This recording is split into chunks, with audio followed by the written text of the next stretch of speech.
to this week's edition of the Bucks Report. I'm Elizabeth Koblenz, and I'm joined here with Coach Morgan. The Bucks had a really big win over Arcanum, 54-27, due to hard work and relentless effort the whole time. How do you feel about the performance this week? I think you said it. The relentless part of that and the hard work. It's been a long summertime of a lot of work put in to get to this point. Because we had some issues executionally that we didn't handle very well, but the reason they overcame a lot of those issues were, the work they put in for really the last 4 years, and especially this year by itself, and then just the effort on the field. Yeah. Can overcome a lot of mistakes. Yeah, for sure. I would say that it seemed like we were in control of the ball on both sides of the trenches. Do you think that's accurate? How do you feel about that? Yeah. I thought we did a really well job of holding control of the ball. We had one turnover on offense. It was just kind of a fluke play. It wasn't like a error mistake. It was just fluke play kind of thing. And then defensively, just the effort they gave caused some turnovers. So yeah. We scored on all but 3 possessions, one where we took a knee to close out the first half, and then another in the fourth quarter to close out the game. How do you feel about the execution on offense? Execution honestly was not that great. There's a lot of areas we could get better at. Part of the reason we did really well, like we mentioned earlier, the effort. A lot of kids have put so much work in. They've built their bodies to be able to play at a varsity level, and they were able to make some plays and overcome some mistakes that we had. So this week's focus has been a huge focus on fixing a lot of the mistakes we have, because we didn't grade out super well on both sides of the ball. So as far as improvement, there's a lot to improve on there and grow from. Yeah. The defense made some really, really big plays too. A fumble recovery on the opening possession and a pick 6 by Jack, and 2 big stops on 4th down plays. How do you feel about the defense? Yeah, Trenton Havener kind of caused that fumble at the nose. It's kind of being a really aggressive nose guard. Causes a lot of problems for the offense. So that goes back to the effort, hard work, and for him. And then Jack's, that's something he's been working on a lot, is his aggressiveness on defense, and that really paid off. So the cool part is a lot of the good things that are happening are because of the work, the effort, that we call it straight for 6 all the time, the relentlessness of the kids. That's what's got us into the right spot for week 1. It's just about fixing the mistakes executionally going into week 2. Yeah. The special teams unit made big plays as well, except giving up an onside kick. Is it accurate that the Bucks played well in all phases of the game? Yeah, so this kickoff return, the onside kick you're talking about, that was just kind of lack of alignment and stuff that was easily fixed. But the Dayton's punt return, the cool thing, I don't know if maybe you saw or not, that play was kind of because of Keen French. Yeah. He had a huge block on the sideline. It was their biggest kid. With Kean, where Kean's opposite side of the field, Dalen's coming down and he runs across the field full sprint and finds the biggest kid and puts a hit on him. That kind of pops Dalen free. It was right on our sideline, so of course the sideline gets all jacked up. But it just kind of goes back to this whole theme I've been saying all day of like a lot of those plays that happen like that. Kean giving it an unreal effort that a lot of people don't do, and because of that, big things happen. Yeah. Where are there areas for improvement, and has the team worked hard on improvement during practice this week? We need improvement everywhere right now. We're as far as where we want to be at for our standard, we're not close to it yet. Offensively, as far as just overall execution needs to be improved dramatically, and then just kind of defensively fitting the right stuff the right way. I think our effort is awesome where it needs to be. Our strain for 6 is right where it needs to be. It's just a lack of discipline on certain things as far as execution. That part of that goes with time, and they're getting after it and they put a lot of work in, and that's where I think overall there's just like every area needs a lot more discipline and focus on those things. Yeah. So this week we play Dayton Christian. What are some challenges that we're going to have to overcome? Well, the big one is I think complacency. Yeah. A lot of these kids haven't really won a varsity game in a couple of years, so. For a lot of the kids, they're somewhere where they've not been before, and it's kind of new territory for them. So not being just content with having one great performance of effort on Friday night and calling it like that's good enough. Because the great ones, they continue to find ways to improve and continue to find ways to make a little jump here and there, and don't just have one big jump and then say, I'm good for the rest of the season. So the not having any complacency is the big thing, and being urgent to get better. Like, you think of it, a season's a long season, it's 10 weeks plus playoffs. You're not just getting better for this week, exactly. You're getting better for weeks 9s and 10s and playoffs down the road. So it's the level of urgency of saying, like, we only have a couple weeks, in season that we have to get better at. So finding that urgency to get better every day, not just for 1 week, but for the entire season. Yeah.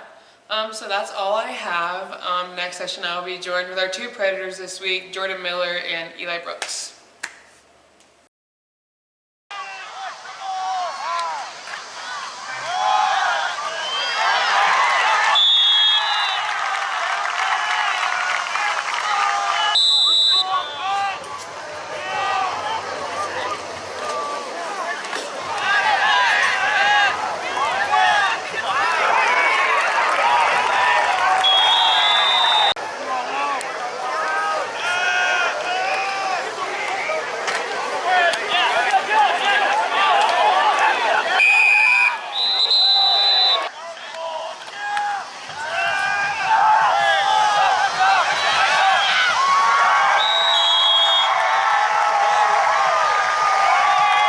Number 8, Landon Castle's pass complete to number 1, Dalen Garrett. Good for a Covington touchdown.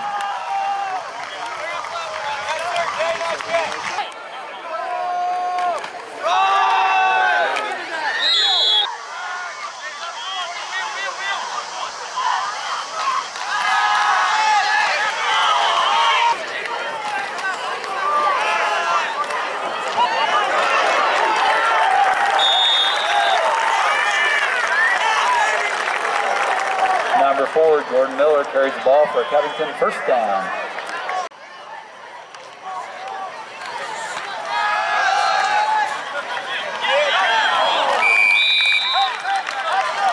Number 21, Tanner Paulsgrove.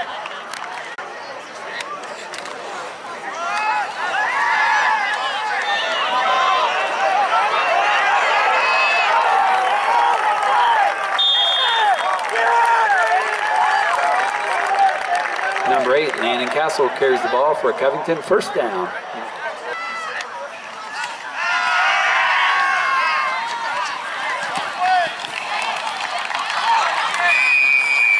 Number 8, Landon Castle's pass complete to number 18, Kian French.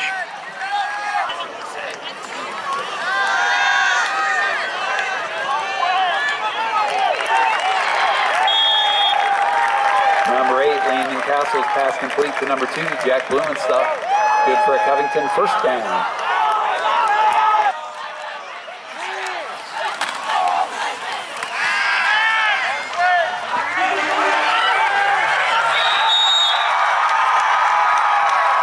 Number 8, Landon Castle's pass complete to number 40, Trenton Havener. Good for a Covington touchdown.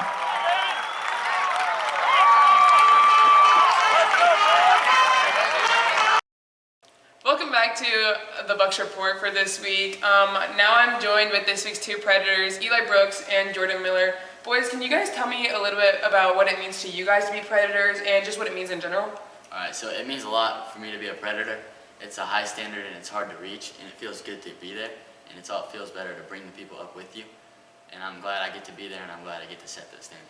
Yeah. Yeah, I'm really proud that I got Predator this early in the season, and I'm not going to be complacent about it. I'm just going to make me work harder as a captain to lead other boys to get Predator, and so there's more of us up here.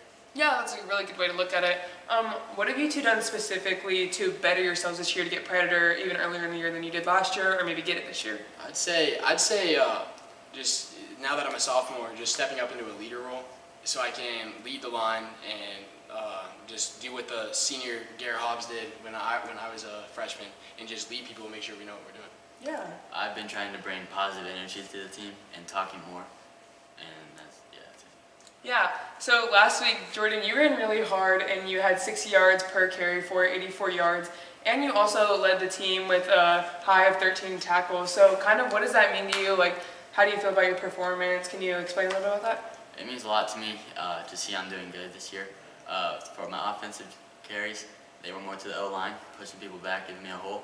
And on defense, I was just making tackles that I had to make and helping my team. Yeah. Evie, you played really, really good on both sides of the ball, on O-line and D-line. Can you explain about that? How did you feel about your performance and just... Yeah, I'm just really proud that I can play on both sides and have an effect on both sides of the ball. It means a lot. Yeah, for sure. What are you two specifically doing, and then as a team, to get prepared for Dayton Christian this week? We're bringing our energy up. We're trying not to stay complacent. we're having better practices now, and we're bringing ourselves up. Yeah. I'd say, yeah, just with the intensity, just fighting through these rough practices and working hard. Yeah, for sure. So now we can kind of get on to a little bit of a funnier question. So my first one is, in like either this week of practice or the last 2 weeks, what do you think the funniest moment has been? Alright, I think the funniest moment is when we were waiting in line for our drill and Sam got hit in a bad area with the ball. Oh, that was pretty funny, wasn't it? Yeah, I'd say yesterday, Isaiah Sherman dancing. I mean, the freshman bringing energy like that. That's funny. Yeah.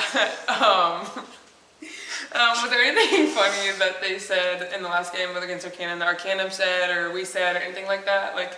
Yeah. We were on PAT and we were up 20-0 at that point, and Garrett was talking about the team, of course, and they said that he looked like a woodpecker, and then we just Yeah. It was also another PAT. They snapped the ball yet, and our whole team was like meowing at them and barking at them. Okay, that's all we have this week for the Bucks Report. Good night and Go Bucks!